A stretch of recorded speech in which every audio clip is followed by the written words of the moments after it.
Tyler Herro is in a walking boot, Jalen Green got shipped to Phoenix, and somehow the Boston Celtics are about to start the season with Derrick White as their second best player. The shooting guard position in 2025-2026 is absolute chaos. Half these guys just switched teams, the other half are injured, and everyone's pretending they know what Amen Thompson actually is. Here are the 10 shooting guards who will actually matter this season. Tyler Herro at 10, and Miami fans are going to hate this ranking. Herro was spectacular last year. First All-Star appearance, won the three-point contest, averaged 24 points on 47% shooting. When Jimmy Butler got traded in February, Herro proved he could be the guy. He dropped 38 in the play-in game against Chicago. But he had foot surgery just 3 weeks ago. That's an 8-week minimum recovery, which means we won't see Tyler Herro until December. When Herro returns, I believe he's Miami's best player. Yes, even over Bam. But missing the first couple months of the season matters for these season rankings. If he was healthy, I'd have him in the top 5 easily for the shooting guard position. At number 9, Jalen Green. Phoenix rescued Green from Houston, and the basketball world is about to remember why he went second overall. 2.5 years with Ime Udoka was 2.5 years of defensive drills and role player expectations. Before that, Stephen Silas had no idea how to use him. Green literally admitted they've been trying to trade him since last year. Now he's in Phoenix next to Devin Booker. No more fighting for touches with Alperen Sengun. No more standing in the corner watching Fred VanVleet dribble. Coach Jordan Knott's system is built for guards who can score. Perfect for Green's skill set. Green averaged 21 points for a number 2 seed last year despite the terrible fit. But the inconsistency wasn't just on him. Houston's system never trusted him. Some games he'd get 20 shots, others he'd get benched for Cam Whitmore. Phoenix believes in him.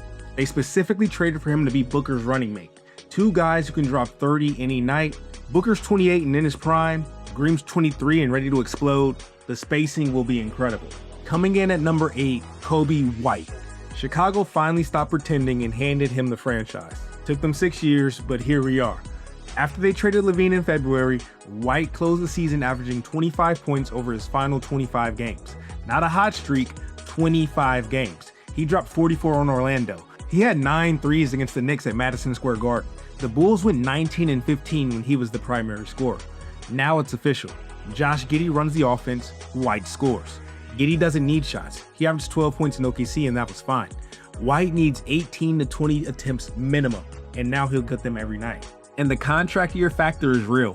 White's playing for a $150 million contract next summer. Career highs across the board are incoming. Chicago will be mediocre, but Coby White's numbers, he's gonna average like 23, 4, and 5 easily. Number 7 goes to Zach LaVine. He's been playing in Sacramento since February and it's been fascinating. He's teamed up with his old teammate DeRozan and paired up with one of the best passing bigs in Sabonis. In 32 games with the Kings last year, 22.4 points on 51% from the field, 44.6 from 3, 87% from the line. Those are elite efficiency numbers that everyone ignored because Sacramento missed the playoffs. Now he gets a full season in Doug Christie's system. The dribble handoffs with Sabonis are already working. LaVine shot 48% on plays involving Sabonis screens. Playing next to DeRozan again, who knows exactly how to set him up from their Bulls days. As always, health remains the concern. But when LaVine plays, he's one of the 5 guys in the league who can score 30 on elite efficiency. At number 6, Derrick White. Boston lost Jason Tatum to an Achilles tear, but they still have Jaylen Brown as the number 1 option and White as the perfect complement. White has become elite. Last year, 16.5 points, 38% from 3 on 9 attempts per game. Second team all defense. When Tatum sat, White averaged 19 and 6. Now he'll have more responsibility as the second creator alongside Brown. The Celtics brought in Anthony Simons, which actually helps White. Simons spaces the floor and takes some scoring pressure off. White can pick his spots, run more pick and rolls, and most importantly, be aggressive when needed. At 30, this is peak Derrick White. Elite defender, elite shooter, high IQ playmaker. Boston needs him to be their second best player behind Brown. Perfect situation for him to show he's more than just a role player. Now we're getting serious. Number 5, Desmond Bane. Orlando gave up 4 first-round picks for him because they were tired of scoring 85 points in playoff games. The Magic had the second best defense in the NBA. They also had the worst three-point shooting in league history at 31.8%. Bane fixes everything. career 41% three-point shooter, can create his own shot, and at 27, entering his prime, he wanted out of Memphis after all of the chaos there. Playing next to Paolo and Franz Wagner is perfect. Both need space to operate. Jalen Suggs is elite defensively, but opponents don't guard him. Bane provides the spacing that unlocks Orlando's entire offense. 4 first-round picks sounds insane, but Orlando has been rebuilding for 12 years. They're done waiting. Bane makes them a top 4 seed if healthy. Number 4 is where things get controversial. Amen Thompson as shooting guard is comedy until you watch Houston's roster and realize they have no choice. Thompson can't shoot. His jump shot looks broken. Free throw percentage is embarrassing, but none of that matters when you're 6'7" with a 7-foot wingspan and the most athletic player in the NBA. First team all defense at 21 and unstoppable going to the rim. With Fred VanVleet out for the season with a torn ACL, the Rockets need Thompson to handle the ball more alongside Reed Shepherd. When Jabari Smith got hurt last year and Amen started, Houston went 12-3. He put up 23 and 16 against the Lakers looking like young Scottie Pippen. Playing next to Kevin Durant is perfect. KD provides all the spacing Amen needs, and Amen provides the defense and energy Durant hasn't had since Golden State or Brooklyn. The Rockets don't need Amen to shoot threes. They need him to be himself, which is the most unique guard prospect we've seen in years. Cracking the top 3 at number 3, Donovan Mitchell. He finished 5th in MVP voting, he made first team All-NBA, and he carried Cleveland to 54 wins. The numbers: 28, 5, 5.5 on 46% shooting. In the playoffs before his injury, 34 points on 57% true shooting. Those are superstar numbers from a superstar player. Year 6 in Cleveland is different. Evan Mobley won Defensive Player of the Year, Darius Garland is healthy, they have actual depth with Hunter on the team. This isn't Mitchell dragging lottery talent anymore. The East is wide open with Boston weakened. This might be Cleveland's year. Mitchell at 28 is in his absolute prime. The scoring could hit 30 with increased opportunities. The roster finally makes sense around him, and I know he's tired of the early exits. This is the year he breaks through. At number 2, Devin Booker. And his ranking over Donovan Mitchell comes down to one thing.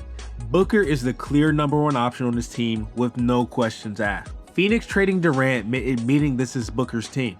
He signed for $145 million, the offense runs through him, and everyone else supports. When Durant missed time last year, Booker averaged 33 points on 50, 43, and 91 shooting splits. Now that's his role full time. The mid-range game remains elite. 52% on 300 plus attempts last year. That's the separator.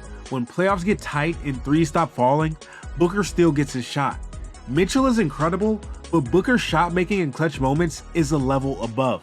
Adding Jalen Green helps. Green attacks while Booker orchestrates. 2 different play styles that complement each other perfectly. Phoenix might not be a title contender, but Booker individually, 30 points, 6 rebounds, 7 assists season coming. And the scoring title is possible. And at number 1, it had to be Anthony Edwards. Everyone else is fighting for second place.